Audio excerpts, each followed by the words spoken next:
Faly-mirahaba antsika rehetra ry havana tratra ity lakamisy faraikabiny folo ny volana jona ity. Ny mofainantsika anio a dia ny Genesisy toko fahadimy amby efapolo. Genesisy toko fahadimy amby efapolo.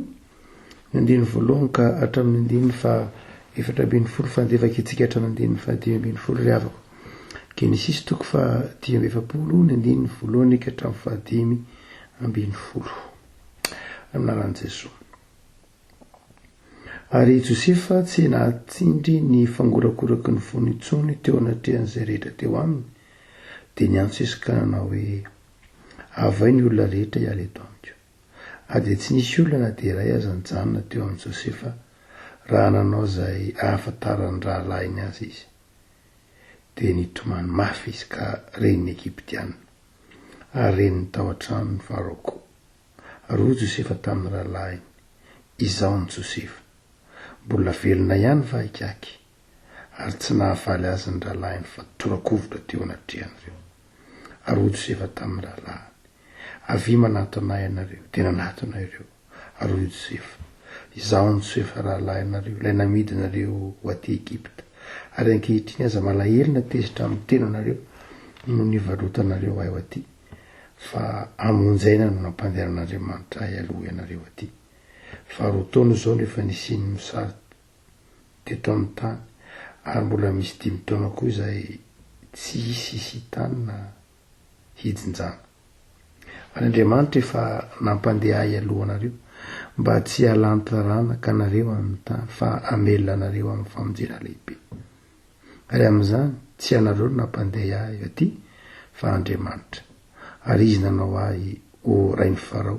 sy ho tompon'ny ao an-tranony rehetra, ary ho mpanapaka ny tany Egipta rehetra. Andeha miakatra faingana anareo any amika, ka lazao aminy hoe izao ny tenin'ny Josefa zanakao. Efa nataon'Andriamanitra ho tompon'ny Egipta rehetra, ka midina makaty amiko fa aza mijanona. Dia onona eo amin'ny tany Goseny ianao, ka ho eo ankakiko ianao sy ny zanakao sy ny zafinao sy ny ondry amanosonao sy ny ombinao mba amin'izay rehetra nananao. Dia hamelona anao eo fa mbola haritra 5 taona ny mosary, fa ny raha olany areny ianao sy ny ankonanao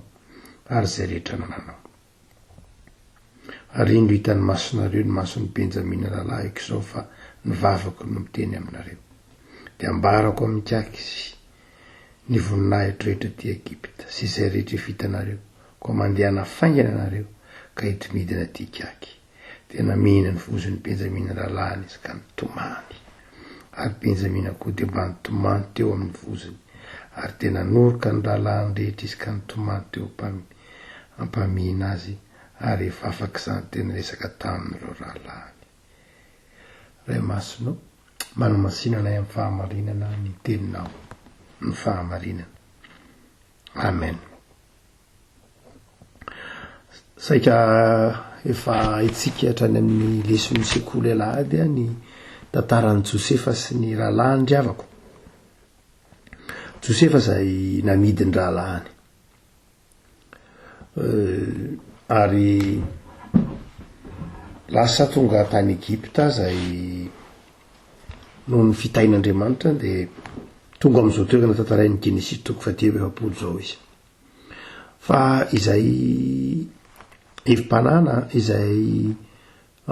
ampitainy ity Genesisy toko fahadimy amby efapolo izay nivakitsika tao ty ry havako, manoloana aloha hevitra ny hoe aoka hiavanao ny tompo isika, dia ny hoe inona moa ry havako malala no mahatonga antsika afaka mamela. Nahoana isika no olona manahoana no afaka mamela heloka, na rovintsika no afaka mamela heloka. Satria eto dia Josefa no namela heloka ireo rahalahiny. Ny tranga dia mety betsaka amintsika no efa nandalo tahaka an'i Josefa, hoe avelan'Andriamanitra andalo eo anoloantsika le olona izay nanao ratsy antsika, na nandeha ataontsika hoe nisy olona izay tena nampalahelo antsika, nisy olona tena tsapantsika ho nanao zavatra tsy nety tamintsika, ary mahafantatra fa nanao tsy nety mihitsy tamin'ny fiainantsika, ary mety ho nanimba mihitsy ny fiainantsika fieritreretantsika azy, kanefa misy fotoana ampandalovon'Andriamanitra eo amintsika izy. araka ny teniny ny bokyny Deutéronomie ary atotro resy eo anoloanao ny fahavalonao zany hoe olana akalanao de inona reny mety ho fihetsikao movy eo tahaka ny Josefa ary tahaka ny Josefa nahoana kay no nafahany Josefa namela zavatra sarotra efa namidy ny loralahany tahaka ny namidy andevo etam-barotra raha lamy fanapatsinay efa nivarotra any Josefa ary tena namosa fahafatesana mihitsy nefa nafoy ary tsy vita zany fa mbola nandainga koa tamin'ray aman-dreny de fa inona ry afaka mbola natonga ny Josefa inona loatra ny taopony Josefa ny de afaka nanazany toe-ponay namely za mandrakariva izy ny fionan'izy rahalahy reo ry afaka de ahitana fa mafy tamin'ny Josefa lay fionana satria verina tao aminy ny zavatra rehetra tsy nitantarain'ny boky ny Genesis ny amafin'lay ny zavatra ny amafin'lay fionana mafy le hoe nanahoana moa zany mety amafin'lay izy akoatran'ny hoe teo nangorangoraka ny fony Josefa sy ny sisa fa hoy ny filazan'ny boky ny Genesis ny tomany mafy izy karen'ny Egyptiana zay le tomany zay le tomany Josefa zay lay toy ny verina tao anatiny lay fangiry firina ary zay tomaniny zay le fanasitranana zay tomaniny zay lay nanasitra anazy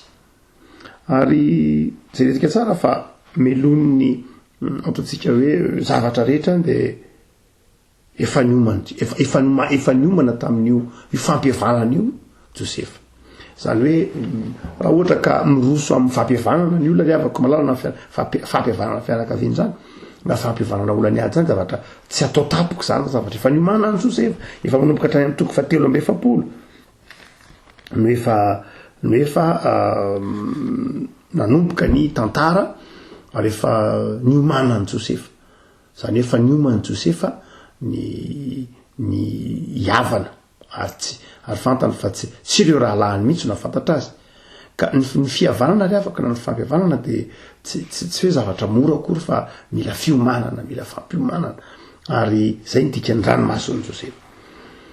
de eto ry afaka malala mampianatra ny boky ny Genesis fa zany melony ao anaty zany antsony hoe fiomanana ny fianakaviana zany de tena ny fihavanana na ny fifamelan'ny fianakaviana na ny fifamelan'ny mpiavana na ny fifamelan'ny olona zay ny fanisy ratsy any de nanasiany ratsy de zany zavatra tena ataontsika hoe ao anatin'ny fahanginana ao anatin'ny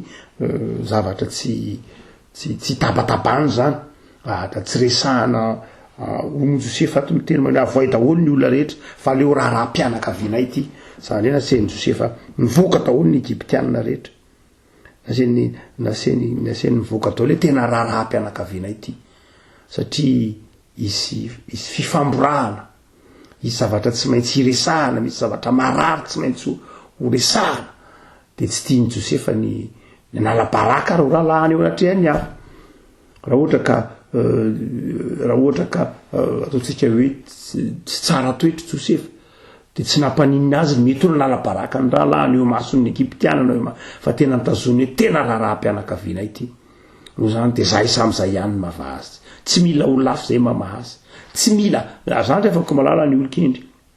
hoe tenenin'ny tolo malagasy hoe tsy manasa ny lamba malotony eny mason'ny hafa tsy manala baraka ny havany eny mason'ny hafa ninninona toetra reto raha lahany Josefa reto na de zay ratsy indrindra azy fantatro satria nivarotra azy ho tahaky ny fivarotra andevo nefa dia namely Josefa ary tsy nanala baraka ny foto-keviny voalohany de izy manao hoe mila miresaka tsika de nasainy nivoaka avokoa ny Egyptianina rehetra izy samy izy ny teo fa indre zany ry avako malala misy fotoana tena ifampitininy reo zay ataontsika hoe fifamelana zany de zavatra tena manokana zany le olona zay voakasika sy Andriamanitra zay mifamela ary ao anatin'ny ataontsika fanetretena lala de la endrik'ilay fifamelana de atsika mindiny fa de amin'ny tonga de 20 fa hotsika manao hoe ny fidradradradrany i Josefa no nahatonga azy sitrana tsy namerina ny tantara loatra izy tsy prieny milazo izy hoe zange no Joseph za le namidinareo de zay de ampy tsy ny tantara zavatra be lehibe izy hoe de zao avy ny nataoko de mikatra taty de zao lay marina fa zava-dehibe ny fitodiana ny lasa fa tsy ilay lasa mandratra no tantarain'ny Joseph fa ho an'i Joseph ampiny ranomaso le raha lehibe satria toerana prime ministre no nraisin'ny Joseph eto dia ozy manao hoe za tompony ao an-tranony farao rehetra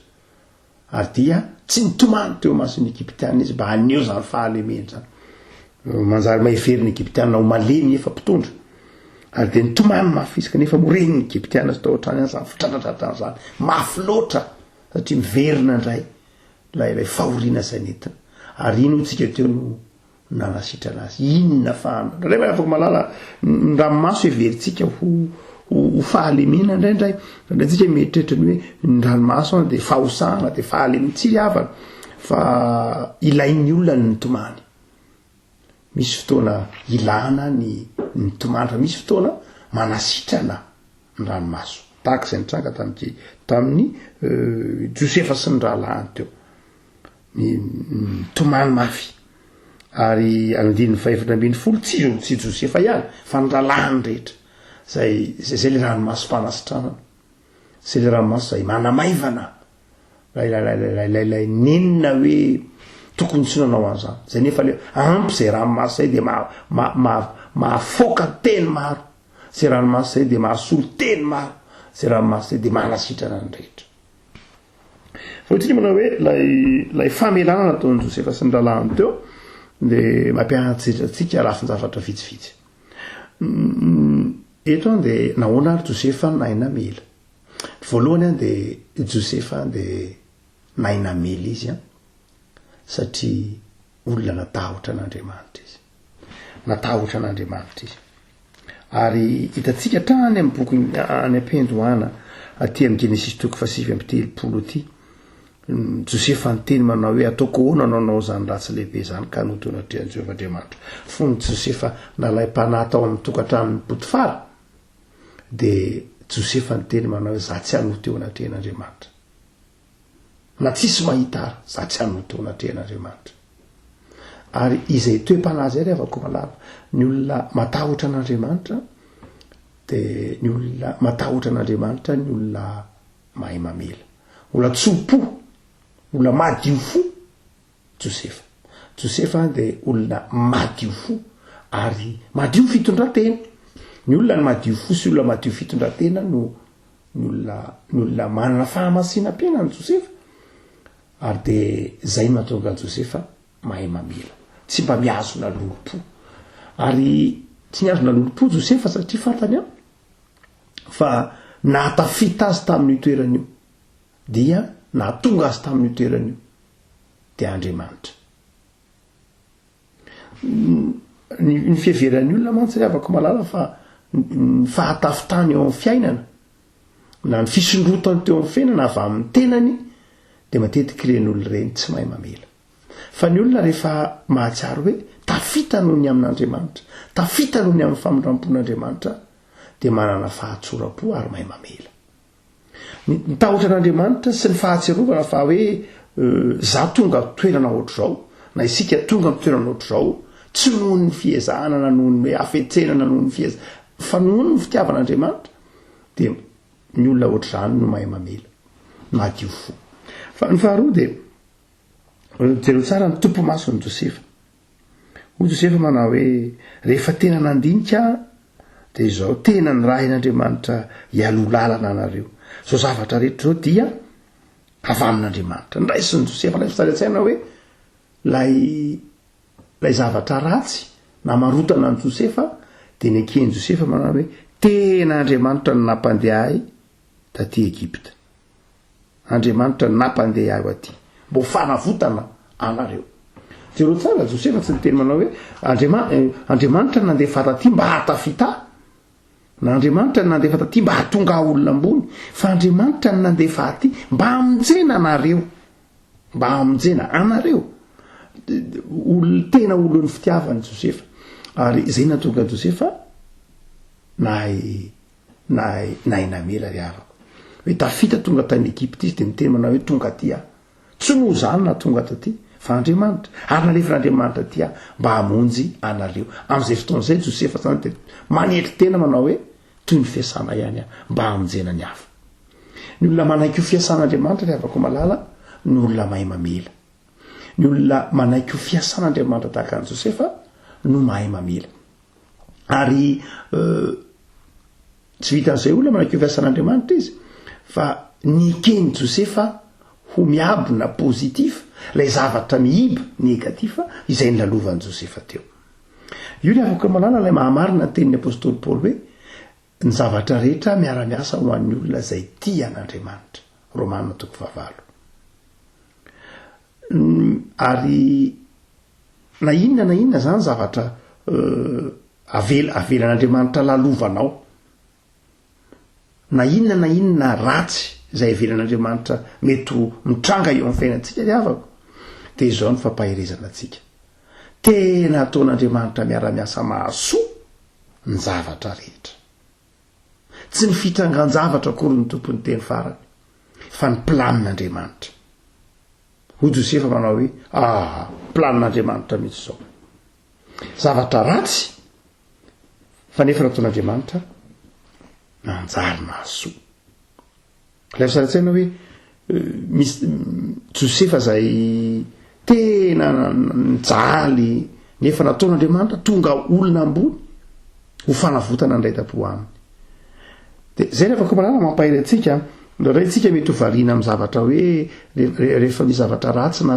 nataony etraketraky ny olona na etraketraky ny fiarahamonina na etraketraky ny zavaboahana zavatra ohatrany mety ralovantsika de mety ho kivotsika fa itondra taran'i Josefa to de mampahiry antsika manao hoe tsia ny tompony teny farany de ny fitiavantsika an'Andriamanitra.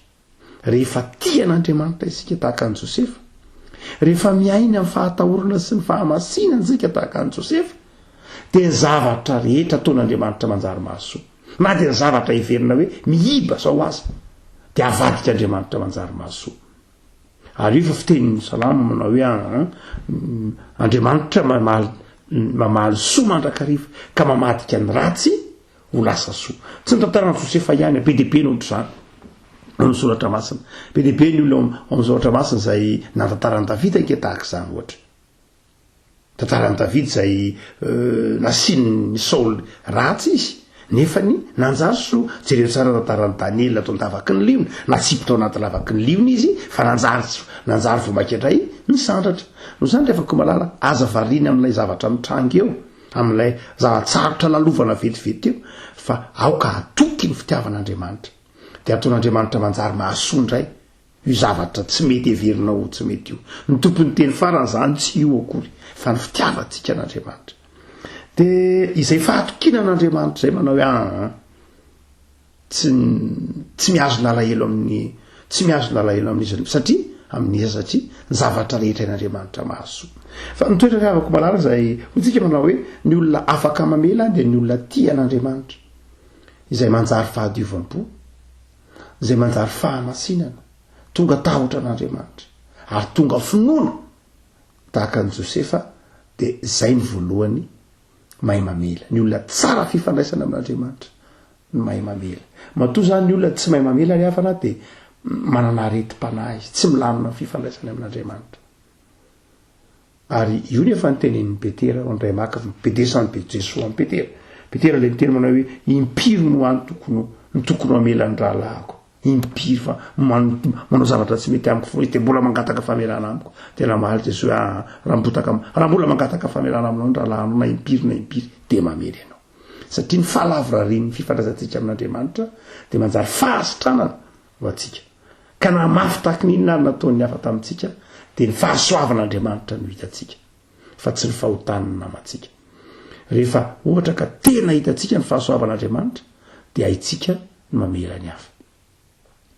De ny faharoa malala ny toetra faharoa zay natonga an'i Josefa afaka namela ny rahalahiny teto de hoitsika manao hoe teo ny habeben'ny fahasoavan'Andriamanitra hitan'i Josefa, fa ny faharoa sy ny fahalehiben'Andriamanitra. Fa ny faharoa zay hitan'i Josefa de zavatra tsara rehefa malala de tia ny rainy Josefa, tiany ray niteraka azy Josefa ary tsy Josefa ihany fa na i Joda aza i Joda Européna moa ny tena tompomaky tamin'ny fivarotana ny lahy mato Européna lahy mato nan Jakoba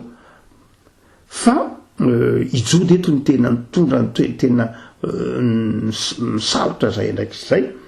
dia i Joda eto tena nampiseho tamin'ny Josefa fa tena tiany ny rainy de nasehony Josefa koa fa tena tiany ny rainy isaky ny metsaka de tany manahoana zay ny rainareo ary manahoany kiaky afaka malala mahay mamely isika satria olo mifitiavana fa mahay mamela ny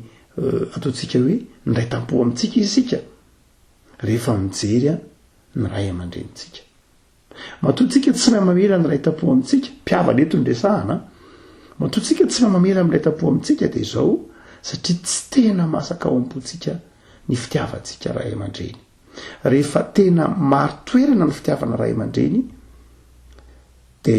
mahay mamela koa ry havako malala zany hoe tsy tiany Josefa mihitsy zany apalahelo ny ray aman-dreny zany ray aman-dreny niteraka azy tsy zakany Josefa ny apalahelo ny ray aman-dreny satriny amin'ilay fotoana fo iny na ijody io na ijody Joda moa de teny mihitsy manao hoe tena tsy zakako ny ahita ny alahelon'ny dada ny alahelon'ny kaky raha ohatra ka tazominao satria hitatsika lay sangisangy zantena nataon'ny Josefa hoe nitazomin'ny Josefa ny fandrian'ny Josefa sangisangy zantena notsika teo lay kapoka volafotsy nataony tao anaty kitapo kely ny kitapon'ny Benjamina mba hahafahany miazona azy ireo de hoy Joda manao hoe aoka zano andevo fa zano andevinao fa azy Benjamina zay lay reto pirala reto zany de tena mifankaty na de teo ranzary zay lalovana ary de izay toetra zay mihitsy na tonga Josefa na tsiaro ny ray niteraka azy afaka malala ray univo ny fianakaviana de ny fianakaviana tena mahatsiaro ho ray loharano de tokony mahasongona mahay mifamela mahasongona lafin-javatra maro samihafa ary mahay mifamela de hotsika manao hoe tena tia ny rainy David Josefa ary fahatelo de zao Josefa koa tena tia ny rahalahiny indrindry Benjamina moa tena ray tampo amin'ny vatana ray reny ny hafa ray fa tsy ray reny dia hotsika manao hoe Josefa tena tia ny rahalahiny ary zay fitiavany rahalahiny zay natonga azy namela ary tsy nandatsy Josefa tsy nampatsiaro akory izy tsy nitanisa akory izy tsy namerina ny tantara akory izy fa tonga de nitodika amin'ny hoavy izy tonga de mibanjina ny hoavy izy tsy natsiaro ny lasy akazao nge tsy nitsikerana ankehitriny ko izy fa tonga de nibanjina ny hoavy izy hoe tongava ty eto kosenitsika iveloletsika afarikaky eto ny velomiko nareo eto ny karakaraiky nareo ho hitanareo ny voninahitro zay le fitodiana ny hoavy avana raha ohatra ka mbola mibanjina ny lasa manjakarivotsika raha fikiriny tsika mandrakariva ny lasa de sarotra amintsika mahay mamela fa mahay mamela isika rehefa hitatsika ny fahasoavan'Andriamanitra ary rehefa miorina ny fitiavantsika ary rehefa tiatsika ny havatsika rehefa tiatsika Andriamanitra ary mitodika amin'ny hoavitsika de izao tonga ao am-potsika ny fahaizana mamela eto moa de nandiny 7 de niteny hoe teny resaka tamin'ny Josefa ireo rahalahiny asa zay de nidikika fa tsy nitenen'ny bokin'ny Genesisy ny resatresaka ny fanaovan'ireo rahalahiny ireo tamin'ny Josefa fa ho azo toika antoka fa nangatam-pamelana tamin'ny Josefa ireo rahalahiny ireo tsy zava-dehibe tamin'ny Genesisy ny tantarany teniny reo rahalahiny fa ny zava-dehibe tamin'ny Genesisy de ny tenin'ny Josefa ndika zany afaka malala itsy ny bokin'ny Genesisy de tsy mametraka atsika ho tahaka n'ireo rahalahiny ireo fa mametraka atsika ho tahaka ny Josefa kosa ny tiany bokin'ny Genesisy tantaraina zany de izao enao lay Josefa tsy enao akory le ranisy ratsy fa enao le nasiana ratsy raha enao lay nasiana ratsy tsy enao mihitsy le mpanisy ratsy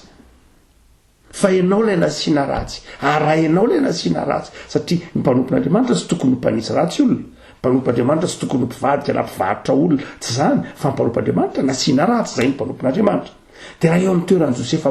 izay nasiana ratsy ianao de zao tsarovy mahaiza mamela fahasoavan'andriamanitra mpanjinina ary arakaraky ny amelanao no anananao fifaliana no ahasitrananao ny tsy fahaizana mamela de aretina ny fahamelana de fanasitranana. Ary eto am-pamaranana de mahatsiaro ny tenin'ny Davida rehefa natolotr'andriamanitra teo anoloany Saoly azo natao tsara namono ny Saoly mamboky Samuel de hoy Davida manao hoe sanatrianiko ny kasika ny vaositra Jehova. Zany hoe fizaham-toetra ho an'ny Josefa koa ry havako ary fizaham-toetra ho antsika koa hoe raha ataon'andriamanitra atolotr'andriamanitra eo anoloantsika lay nanisy ratsy atsika ataon'andriamanitra eo anoloantsika ho resy ny fahavalontsika inona no ataontsika malifaty ve handatsa ve hanala-baraka ve fa tsy zay ry havako ny toetra mpanompon'andriamanitra. Ny mpanompon'andriamanitra de mahay mamela ary zay ny fifaliana zay ny vomaika androtan'andriamanitra izay rehetra mahay mamela. De aza mba isan'izay miazona lolo-po ry havana aza isan'izay tsy mahay mamela fa manaova tahaka ny Josefa. Vavaksika Jesoa matetika koa de betsaka ny fiarahamonina feny fahalovana de betsaka ny zavatsarotra lalovana ny fifandraisana ny mpiarabelona aminay nadray aza na teo anivon'ny fianakaviana misy manisy ratsy zay ny toe-javatra maro samihafa de mamaky tantaran'i Josefa zay tompo de amboarinao ahatoko fa ny zavatra rehetra de miara-miasa azy soa ary ny tompony teny farany de ny fahasoavana, ny tompony teny farany de ny fitiavanao. De atao toy ny Josefa zay tompo mahay mamela mifaly mahatoky ny fahasoavanao ary mitandrina ny fiainam-pianakaviana manao ambony ny fifankatiavana fa tsy ny valifaty, manao ambony ny firaisam-pianakaviana fa tsy ny lolo-po ary milolo ny fiainana fa tsy ny fahafatesana. Mibanjina ny lasa saingy mitodika bebe kokoa amin'ny hoavy ary tsy andevoziny lasa fa mahay mamela satria ao amin'ny hoavy koa ianao. De taio zay tompo ho mpanompo ny fitiavanao, ho fiasan'ny fitiavanao amin'ny toerana rehetra izay misy anay. De anjaka ny fianakaviana rehetra Jesoa, ny fianakaviana kristiana, ny toetra mahay mifamela, ny toetra mahay mifanaja, ny toetra mahay mifankatia. Misaotra Jesoa. Amen.